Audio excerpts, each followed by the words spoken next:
All right. Hello, ICF Los Angeles. My name is Sarah Khambatta, and I'm the president of International Coach Federation of Los Angeles. And today I have the pleasure of bringing to you our guest speaker, who's also our guest speaker on May 15th at our chapter meeting at the Skirball. So this is a brief preview, and you can also go ahead and register at the ICF Los Angeles ICFLA.org website. So our speaker at the meeting and also this morning is Magdalena Mook. She, as you know, is the Executive Director and CEO of the ICF International Coach Federation. Super happy to be here, and I'm very excited to be joining you in person in May for the activities incorporated with the International Coaching Week. But yeah, we've met last year at the GLF, and this is something that's giving me huge energy, is to be with our chapters, be with our members, and really learn firsthand of what's going on and how we can together move coaching and ICF towards our strategic vision.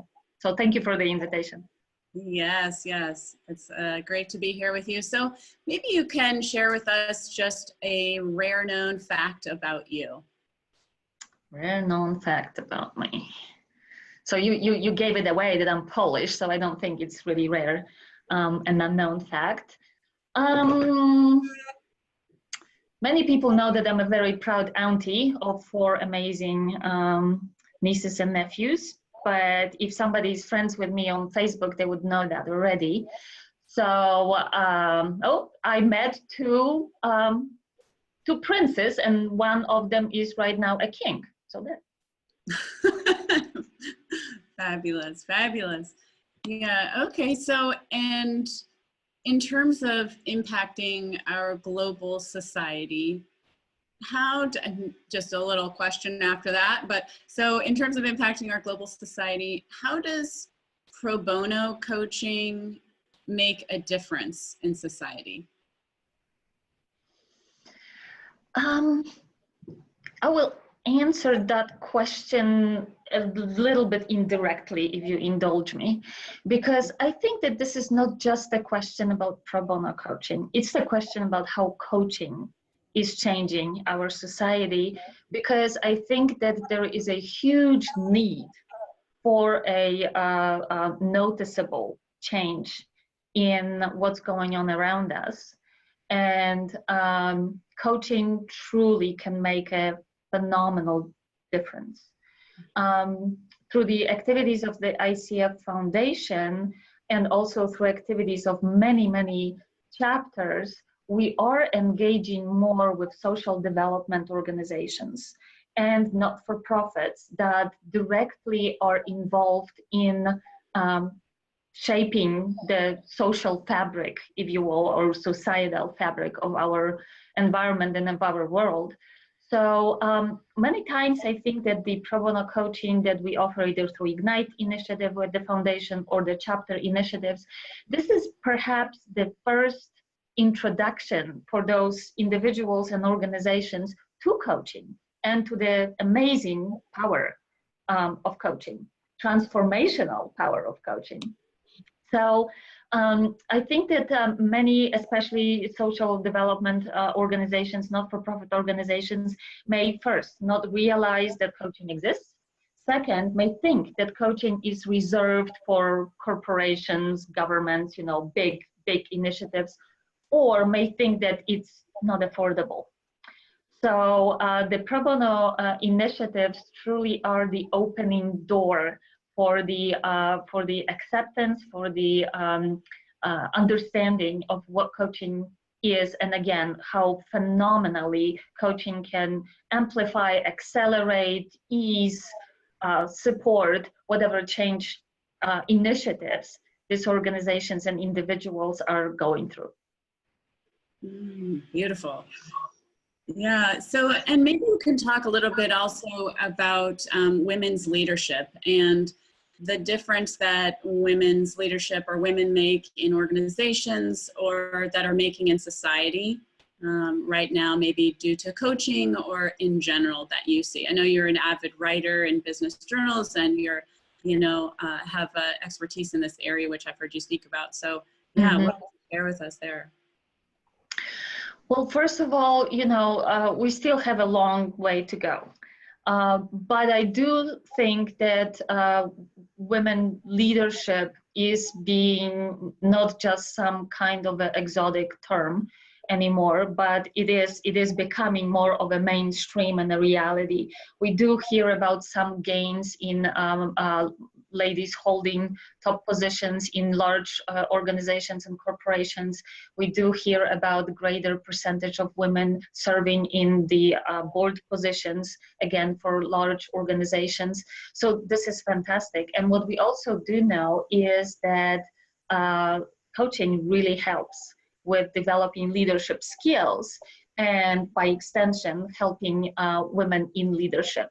What I'm also observing is that there is a change in the attitude. Not a long time ago, a woman may consider not apply for certain jobs because the job does not offer flexibility that it's necessary to fulfill also the role of a family member. But now ladies are like, then let's ask for it. It's the fact that it's not offered doesn't mean that it doesn't exist. So I think that we are, as women leaders, we're finding a different voice. I wouldn't say it's a louder voice, it's just a different voice. And back to coaching, we're asking different questions. And I think that this is fantastic and positioning us well, again, for gains in women in leadership. And now, outside of coaching, that there are very interesting studies showing that the presence of women in leadership, either board or executive, in companies and organizations, produces better financial results. So anymore, having women in leadership position is a business proposition. And I think that that, again, changes the paradigm of the discussion about women in leadership. So I will say it again. I think that coaching is, we know from our studies with PwC and with Human Capital Institute that ladies seek coaching often for building confidence and also for building that leadership muscle. So I think that coaching, and mind you, for our own organization, we have more ladies in the ranks of ICF members.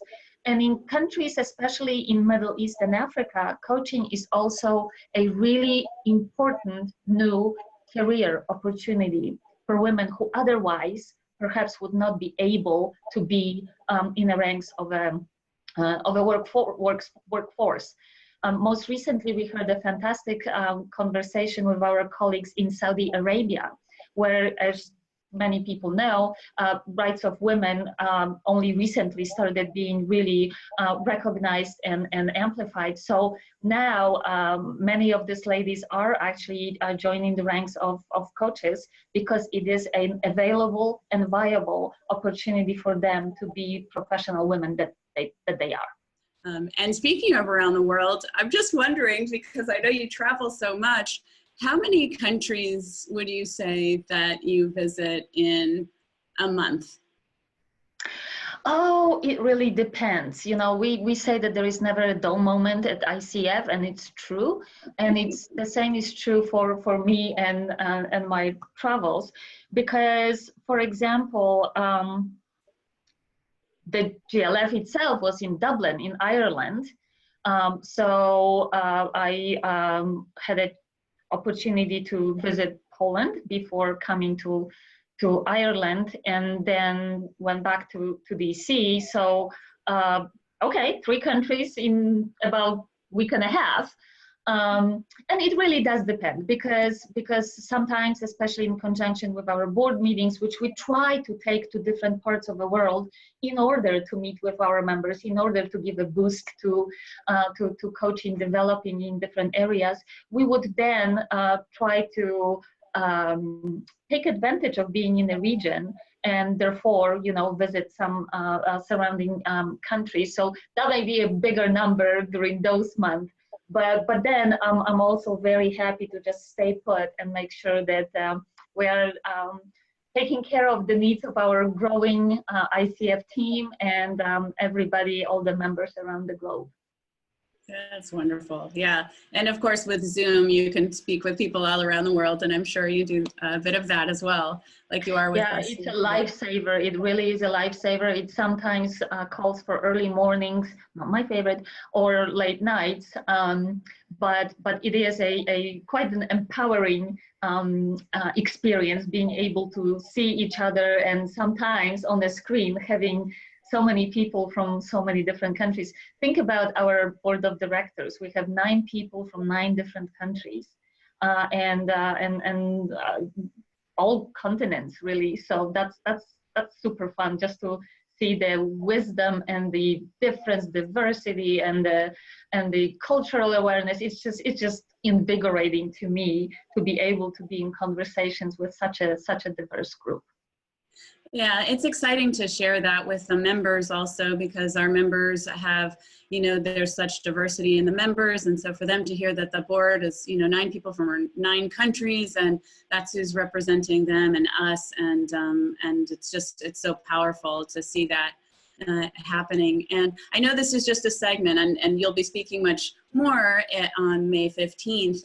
But maybe you can give us a snippet also of, so if somebody wasn't credentialed, maybe this would be speaking to them, or if somebody is needing to renew, maybe this would also speak to them, or remind us who are credentialed, what's the value of being an ICF credentialed coach in any niche?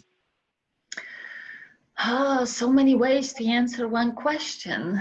I'll start from a professional pride perspective.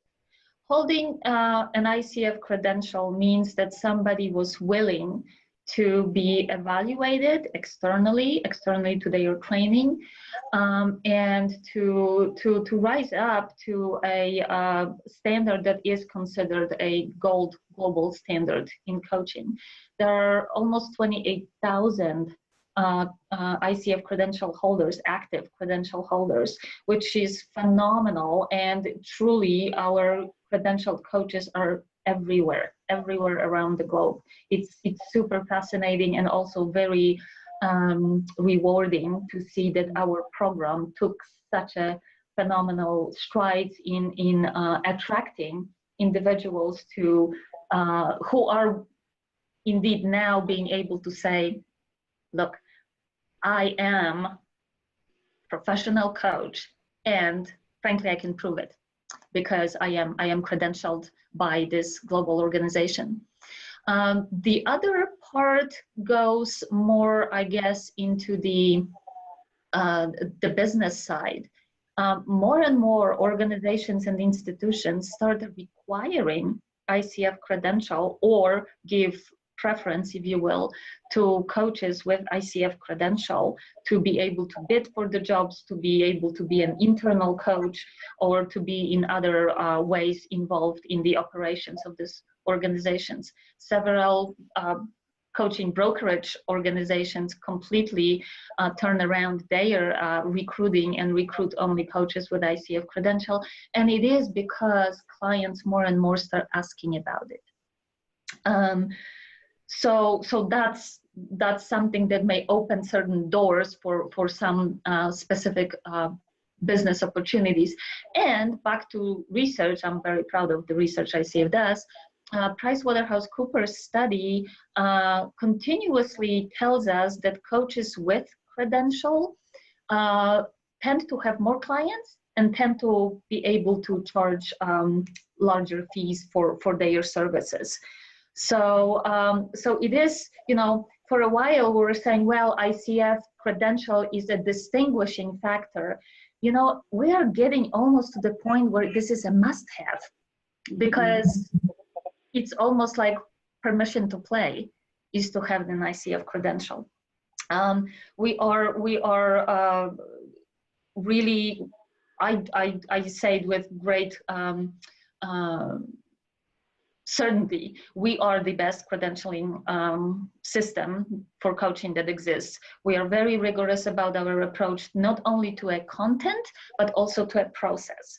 So this is a parallel process. We're always looking into what are the best practices of organizations issuing credentials to individuals, and we adhere to these best practices.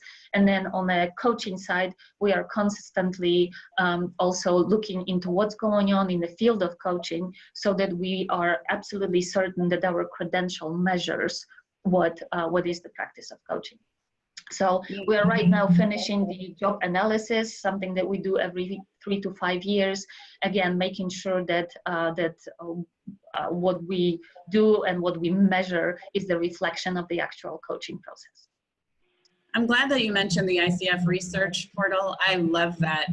I mean, to be able to share some of the studies with clients and corporations, and it's really helpful in terms of them talking to whoever they need to talk to in order to hire me or a coach. Some of that information in there, it's just really, really helpful. And in wrapping this, I also want to say there's going to be people on May 15th who aren't coaches yet, potentially, but who are coming that want to maybe start to look at where they're going to train or hear about the credentialing, or also just meet other coaches that are successful, rub elbows, have fun. We're going to be starting it off with happy hour at 5:30 to, acknowledge our members and our new members and our volunteers and our guests. So it's a great opportunity for people to come out and have casual conversations and have a drink before we have the meeting. And there's going to be a lot of exciting activities there. So super happy to welcome you May 15th to Los Angeles. Thank you so much for joining us then as well as now. It's such a great pleasure.